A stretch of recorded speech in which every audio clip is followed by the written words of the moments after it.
Assalamualaikum warahmatullahi wabarakatuh. Saya Junita Syahrawati Putri, yang insya Allah pada kesempatan kali ini saya akan membahas tentang ilmu hadis riwayah, ilmu hadis diroyah, dan sejarah perkembangan ilmu hadis.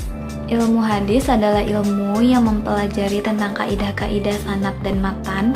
Itu hadis itu janggal atau enggak gitu. Sekarang kita masuk ke ilmu hadis riwayah. Ilmu hadis riwayah adalah ilmu yang mempelajari hadis yang disandarkan kepada Nabi Muhammad SAW tentang perkataannya, perbuatannya, tingkah lakunya, dan lain sebagainya. Kalau mempelajari ilmu hadis riwayah ada faedahnya nggak?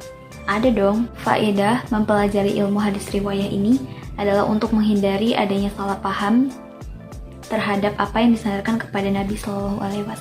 Ada juga nih para ulama yang berpendapat bahwa ilmu hadis riwayah itu adalah ilmu yang membahas tentang perkataan dan perbuatan Nabi SAW, serta di dalamnya itu mencakup periwayatan, pemeliharaan, maupun penulisan.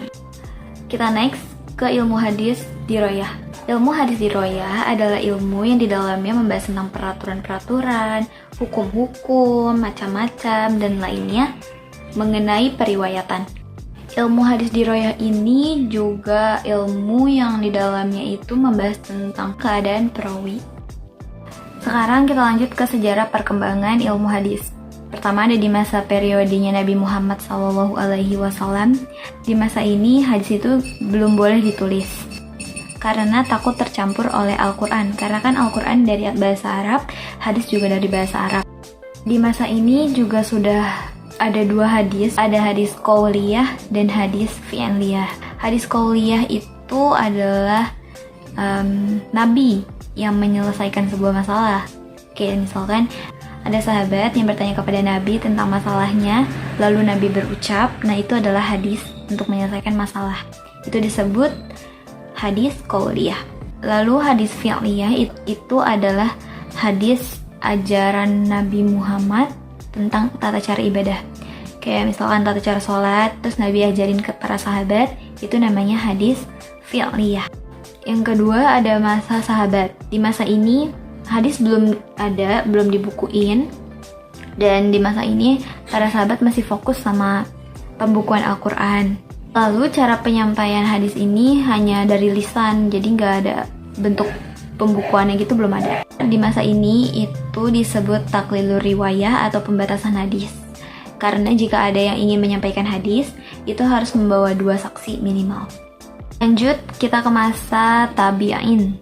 Di masa ini, hadis sudah mulai dibukukan dengan gagasannya Khalifah Umar bin Abdul Aziz. Dan orang yang pertama kali melaksanakan tugas itu adalah Muhammad bin Muslim bin Syihab Az-Zuhri. Tapi di masa ini hadisnya masih tercampur sama perkataan dan fatwa sahabat. Selanjutnya setelah tabi'in, periwayatannya itu udah mulai sistematik, penulisannya sudah sistematik, itu sudah difilterisasi mana hadis yang sahih, mana hadis yang tidak sahih. Oh iya, untung tidak lupa. Di dalam hadis riwayah, objek pembahasannya itu dari diri Nabi SAW. Sedangkan di hadis diroyah, objek pembahasannya itu lebih ke penelitian sanad dan matan yang nantinya akan menentukan kualitas hadis tersebut diterima atau tidaknya.